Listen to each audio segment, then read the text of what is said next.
অনেকে প্যান্ট ভাঁজ করে নামাজ পড়ে, আছে না নাই? এই যে প্যান্ট ভাঁজ করে নামাজ পড়ে, এটার মাসালা কি? এটার মাসালা হলো, সাধারণত একজন মুসলমান পুরুষ সর্বাবস্থায় টাকনুর উপরে প্যান্ট পরবে, পাজামা পরবে। কোথায় পরবে?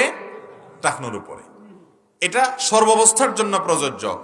নবী আলাইহিস সালাম বলেছেন, মা আসফালা মিনাল কাবাইনি মিনাল ইজারি ফাফিন্নার।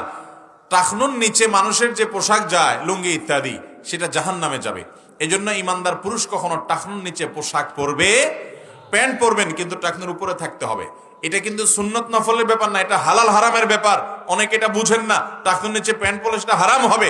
মেয়েদেরটা উল্টা, তারা টাকনুর নিচে পরবে আর পুরুষরা টাকনুর উপরে পড়ে। কথা হলো, নামাজের সময় যারা শুধু ভাঁজ করে তাদের কি হবে? উত্তর হলো, সবসময় তো টাকনুর উপরে থাকতে হবে। সেটা আপনি ভাঁজ করে রাখেন আর কেটে ফেলেন, যেভাবে পারেন সেভাবে করেন, কিন্তু আপনার টাকনুর উপরে থাকতে হবে। ভাঁজ করে রাখলেও তো টাকনুর উপরে থাকলো, ভাঁজ করে নামাজ শেষ আবার যেই সেই করে।